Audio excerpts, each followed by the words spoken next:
Well, good evening, good evening, good evening. It is time for us to begin our study tonight. I'm so thankful for those who have chosen to be with us this evening, who have chosen to join us in our study tonight. I want to ask a couple questions here right off. How are you doing with your homework? Did you do your homework this past week?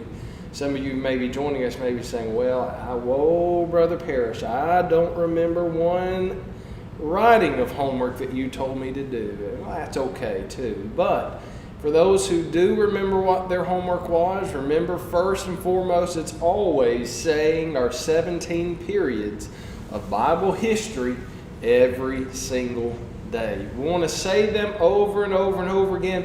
We want to commit them to our memory. And the only way that we'll be able to do that is with a whole lot of practice. Now, there's 17 easy ones.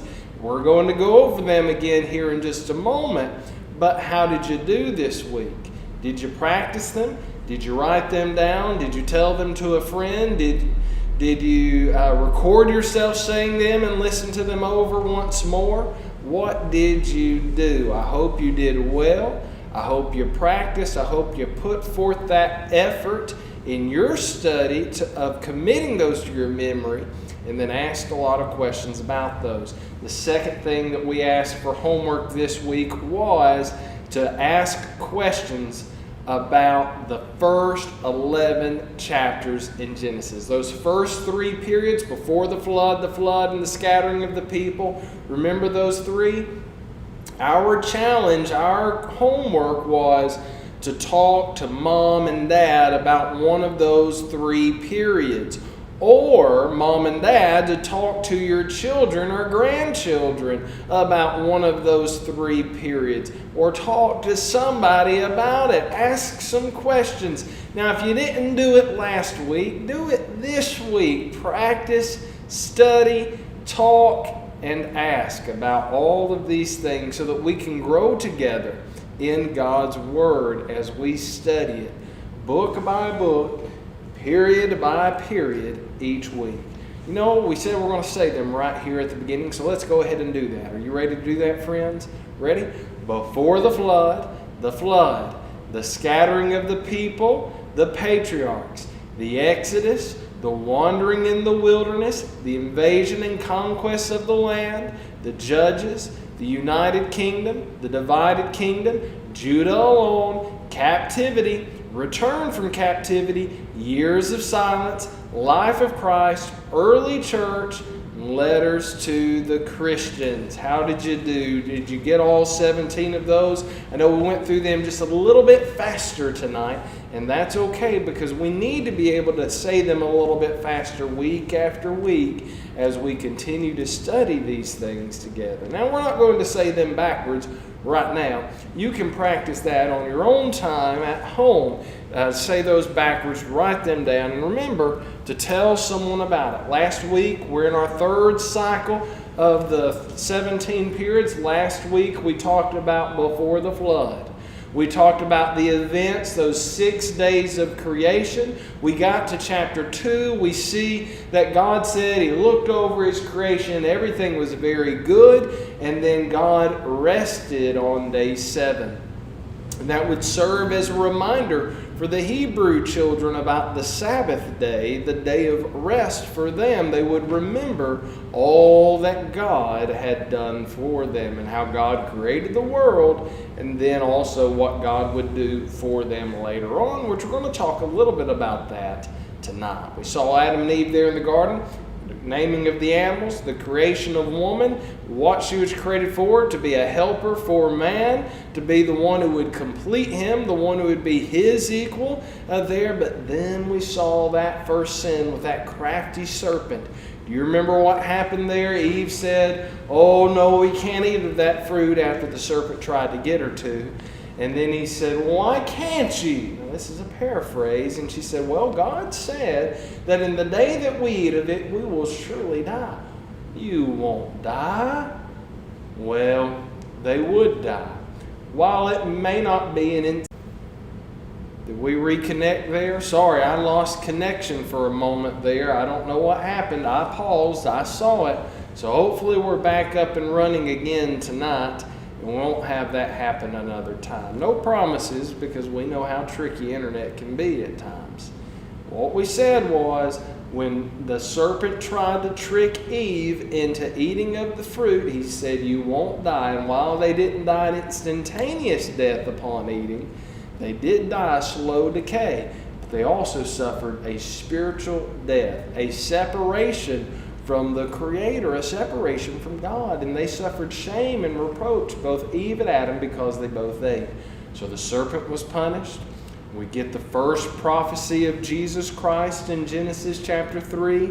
In verse number 15, "I will put enmity between you and the woman, between your seed and her seed. He shall bruise your head, you shall bruise him on the heel." That's what was spoken of to man. Woman's punished with increased pains in childbearing.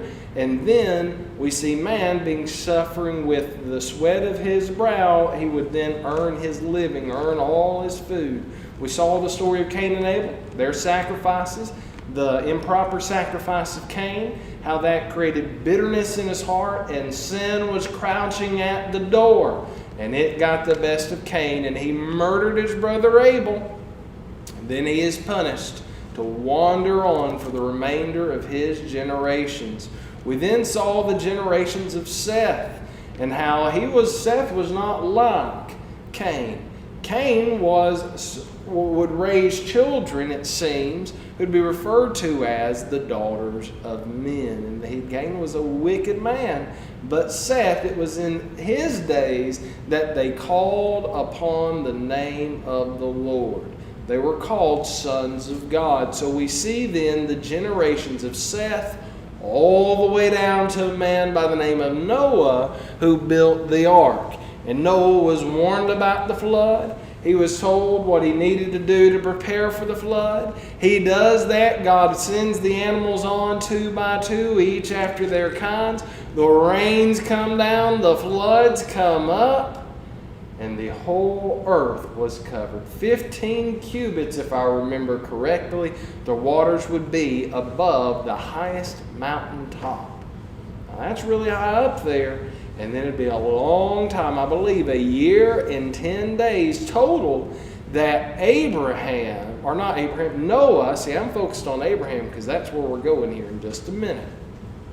Noah, he would spend a year and 10 days on that ark. And when he would finally get to come off, he makes an altar, he builds it, and offers a sacrifice to God. God puts his bow in the sky, a rainbow in the sky, to serve as a reminder that he would not punish the world in the same way by a flood. He would not destroy the entire earth by a flood once more.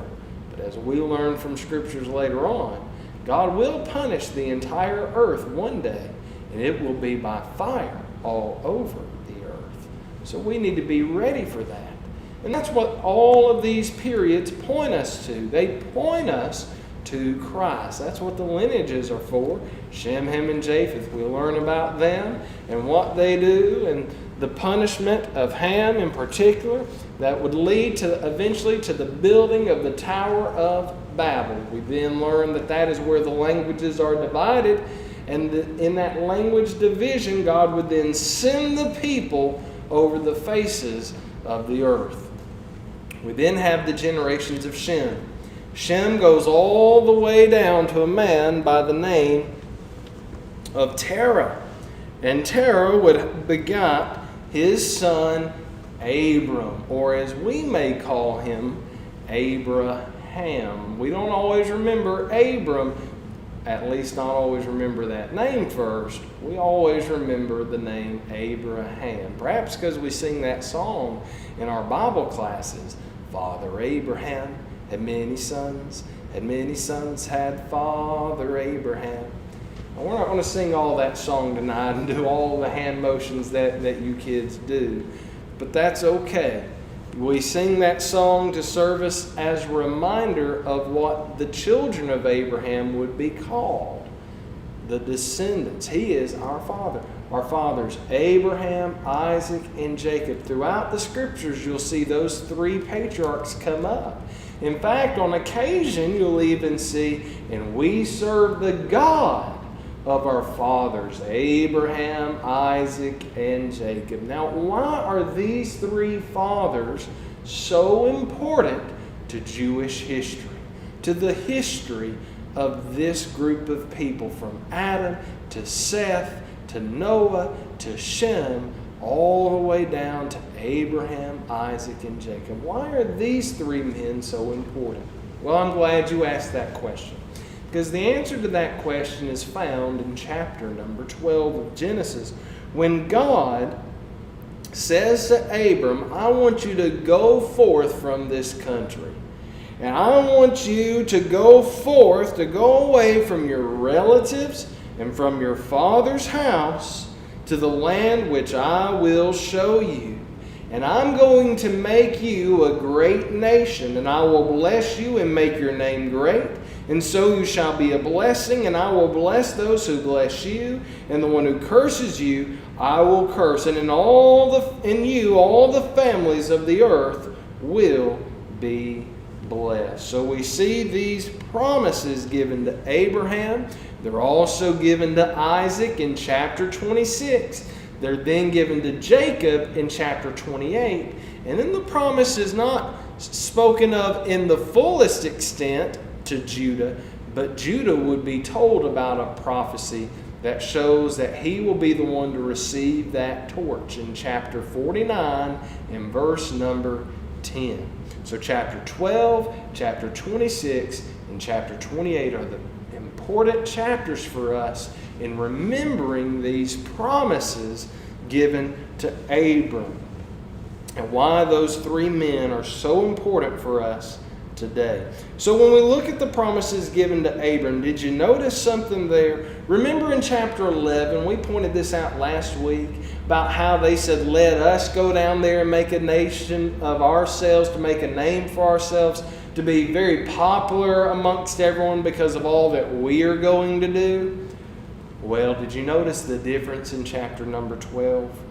When God says, it's no longer me first attitude, but I'm putting, it's man saying, I'm going to let God make something out of me, instead of man saying, I will make something out of me. Here we see Abram being told by the Lord, you're not going to be like all those people back there who said, let us make a name for ourselves. Instead, Abram, I'm telling you, I will make a name for you. I will make you this nation. I will bless you and your descendants, and every seed that comes after you will be blessed. Well, we know what those promises ultimately would be. And we look to that Canaan land and that period of how the Jews would come out of Canaan. They were given it. They come out of Canaan. They end up in Egypt, and how they're going to come out of Egypt. And then they're going to be too scared to go and take the land that is rightfully theirs. Well, I'm getting a little ahead of myself. We also have that seed promise. We have the blessing. He's going to have this great big family. We have that great nation that he's going to have in that land. And then we have the seed. Through him, all the families of the earth shall be blessed. The seed being the Christ. Well, there's a lot to be seen in the book of Genesis in the period called the patriarchs, isn't there? Oh, yes, there is. We have the stories of Abram and Lot. We have the story of Melchizedek. We have the covenant meal of promises there. When he has a dinner, it seems, at that point. We remember chapter 16 when Abram and Sarah decide to take it into their hands to say, you know what? We're not having the children on our own, are we? No, we're not. What do you think I should do, honey? And Sarah tells him, I want you to take my handmaiden, Hagar. Have a child with her. Well, she would. She would give Hagar to him, and Abram would have relations with Hagar. They would have a son. They'd call his name Ishmael. And we know what will come of that. It'll be a constant source of contention between the Israelites and the Ishmaelites. But God said, this is not your child of choice. This is not the child where all these blessings are going to come from. Why have you done such a thing? So, to serve as a sign of promise there, Abraham is now circumcised. It would be given to him again, those promises that God had already told him before. But now there is a mark, a sign that is going to happen. We get to chapter 18, then we have another moment there when the Lord appears to Abraham now, because his name changes there in the time of circumcision. You get to chapter 18, and now those promises are going to be reiterated because he's going to meet the Lord. They're going to talk about those things, talk about the promise of his son Isaac, and then we see what God says about the wicked nation of Sodom and Gomorrah. Now, I left something out earlier.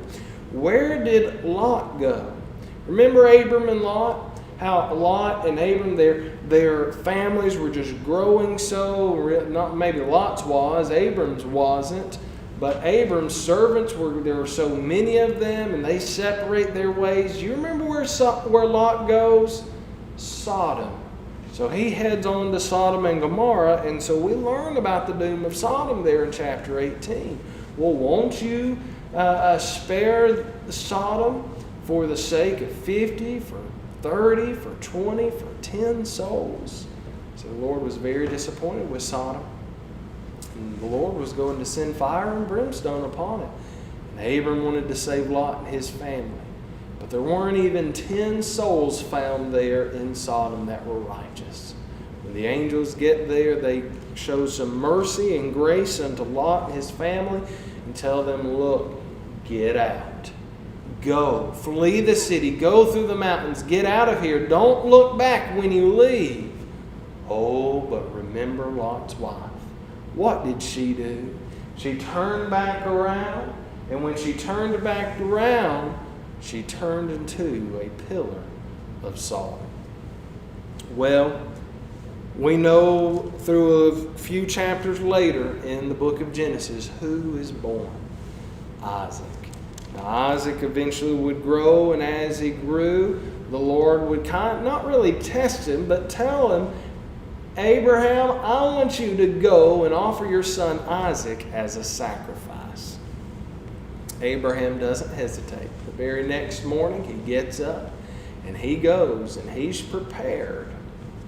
We know he's prepared because he puts on Isaac's back, it seems, a stack of sticks so that he could set the altar aflame. He was getting ready to offer up his son. The Hebrew letter, the letter of the Hebrews, tells us, though, that Abraham believed in his mind that if he had to go through with that sacrifice, that God would raise him back from the dead. But do you remember what he's telling his son on the way up the mountain? When his son starts to ask, well, where's the sacrifice? Abraham says, God will provide. And God would provide. He provides him a ram there who'd be stuck in the bushes. We then have the death of Sarah in chapter 23, followed by Isaac needing a bride. He goes and he finds a bride. And do you remember his bride's name? Rebekah. Rebekah is chosen to be his wife. And when they are wedded, they have 2 boys, twins. I'm certain you remember their names. And if you, who are they? Jacob and Esau. Now, one would come out first, and one would come out second. The one who came out first was Esau, and he would be a hairy fellow. And then Jacob would come out, and then he would ultimately be a mama's boy. A pretty boy, it seems, very different from his brother Isaac. Now, that's important, because as they grow older, Jacob becomes a little mischievous, and he wants what in his mind is rightfully his. And all Esau seems to care about is getting his belly full of food. Now, what happens in that story, friends? That's right. We remember Esau sells his birthright. And he sells his birthright to Jacob for a pot of soup. And when he does this, what we see take place is Rebekah and Jacob, they get a little devious together. They work up a plan so that he could receive that birthright. So they get some wool and some sheepskin. They get Esau's clothes and put it on him and cover him. He probably tries to hide his voice from his dad Isaac, whose eyes are starting to grow dim, who cannot see, can only hear and touch and smell. So he's listening in, and he goes in there and he touches him. Surely you are my son. And he gives him that blessing, gives him that inheritance. But here comes Esau later on, and he wants what's rightfully his.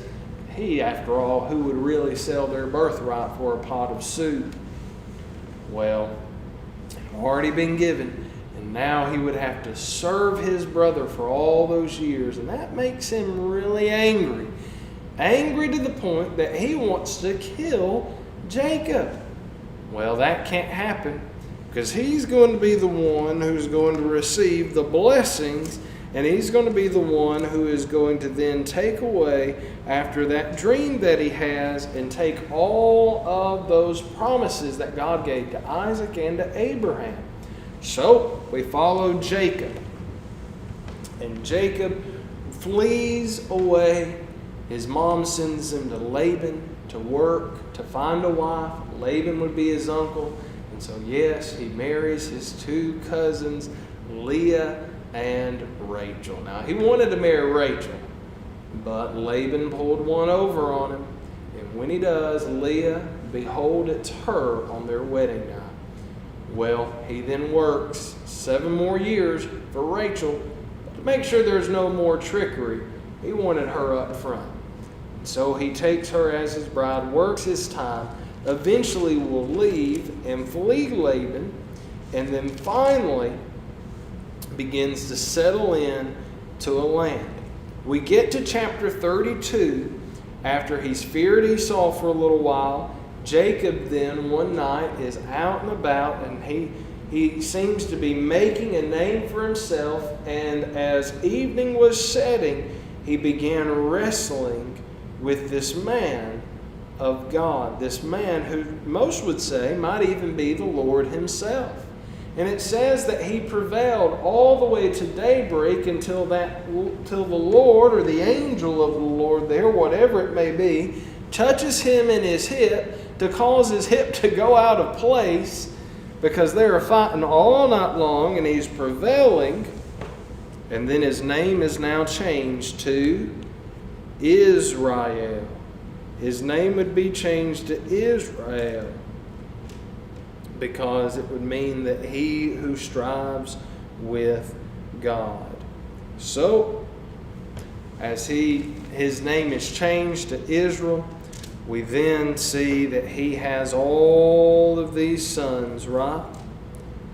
Reuben, Simeon, Levi, Judah, Issachar, Zebulun, Joseph, Benjamin, Dan, Naphtali, Gad and Asher. Maybe I'm not skipping too many of those. He'd have one daughter named Dinah. And after that time, his children began to grow and mature. Now, the two sons of Rachel were who? Joseph and Benjamin. These two sons are important, because Joseph is going to serve as the linking story to tell us how the Israelites end up in Egypt rather than staying there in Canaan. The story of Benjamin, that tells us how the beloved Rachel dies. Well, We're not going to spend a lot of time there, but we remember the story of Joseph, don't we? Do you remember his dreams about the stars, the sun and the moon would bow down to this one bright star? He would talk to his brothers about that and say, "Oh, brothers, what do you think that means?"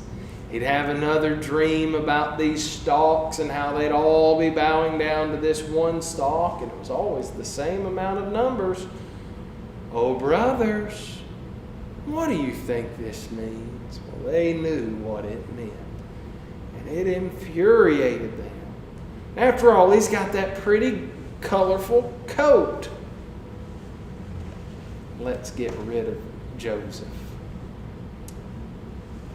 Let's kill him. Oh, no, we can't do that. Well, let's sell him. Yeah, let's do that.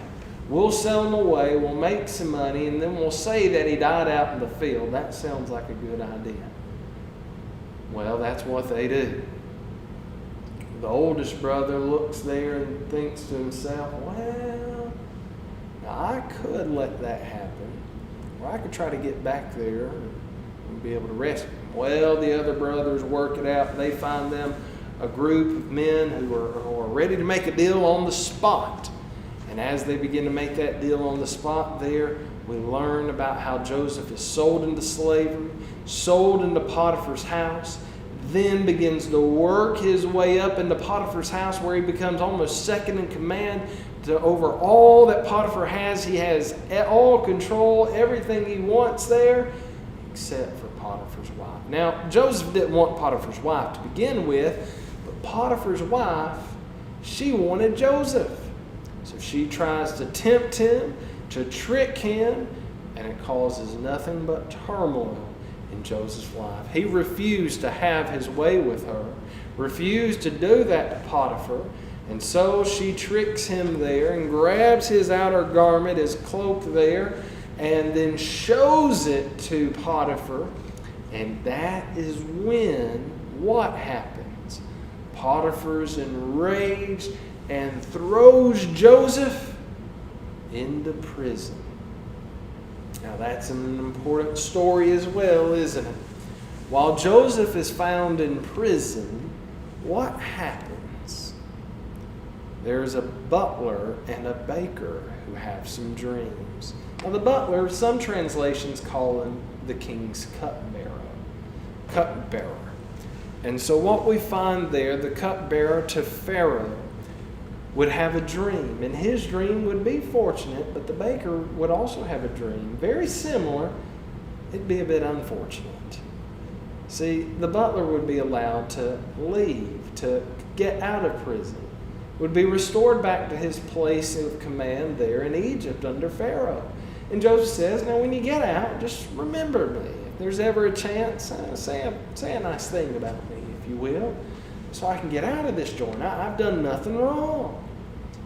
But the baker, well, he heard that story as well, and he wanted the same outcome, but his would not be the same.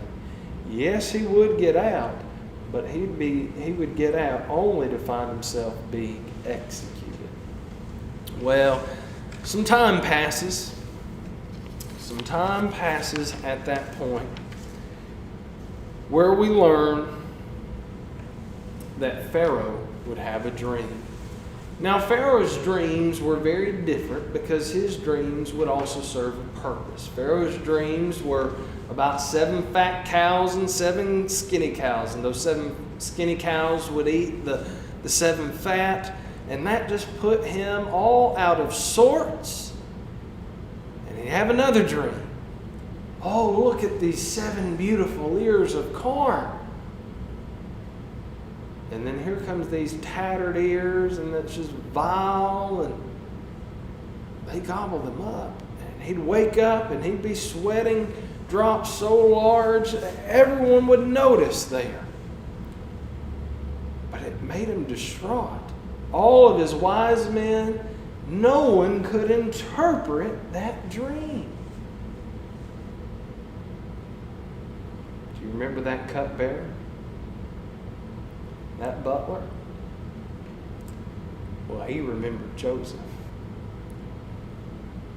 Pharaoh, I don't mean to speak out of terms here, sir, but remember when you locked me up?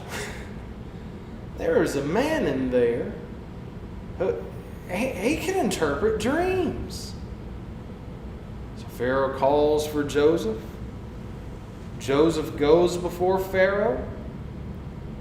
Joseph says, my God can reveal the answer to you if he will. Tell me the dream. The dream is told. Joseph goes away. Comes back with the interpretation. It means that there's going to be 7 years of bumper crop. Years of plenty. The barns, the storehouses, they won't be able to hold it all.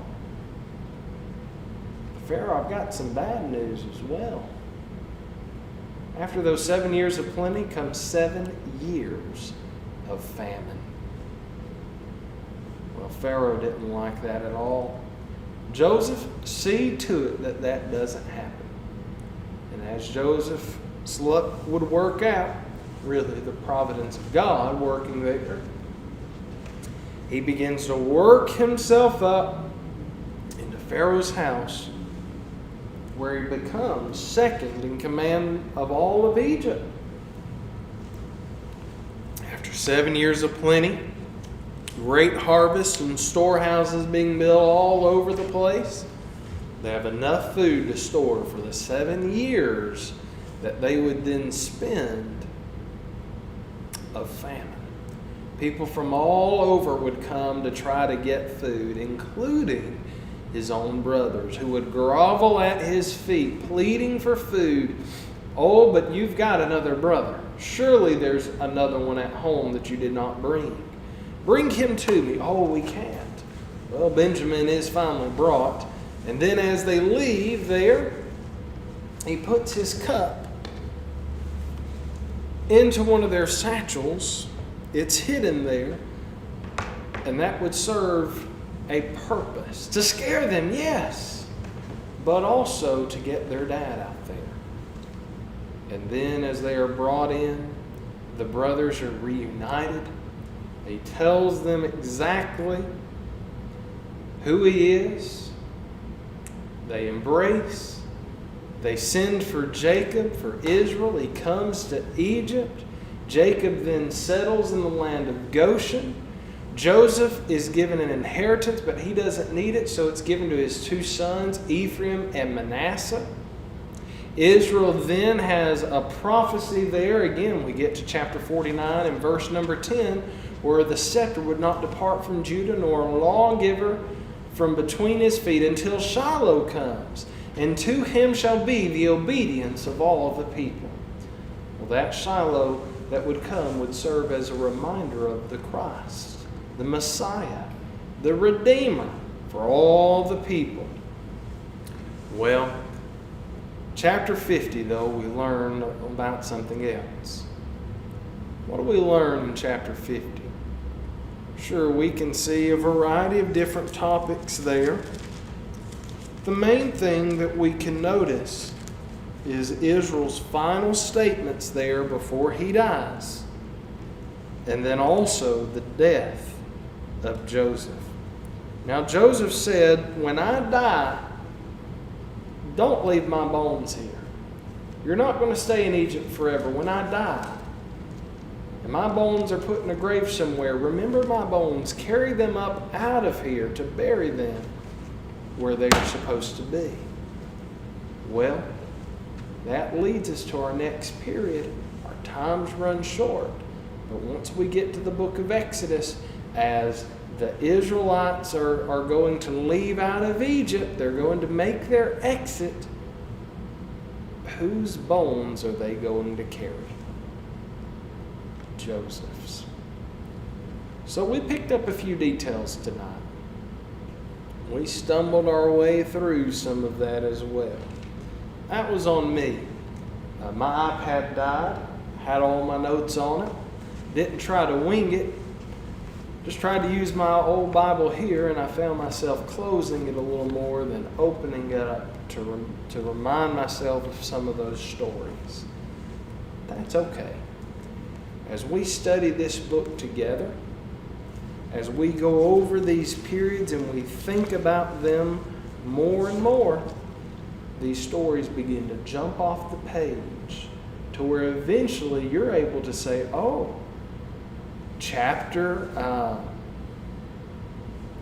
we'll go with chapter 39.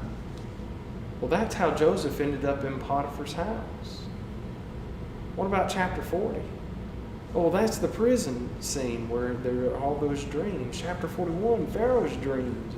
We start to work our way through those things, and we remember the content of each chapter, and we are growing and maturing in the Word of God.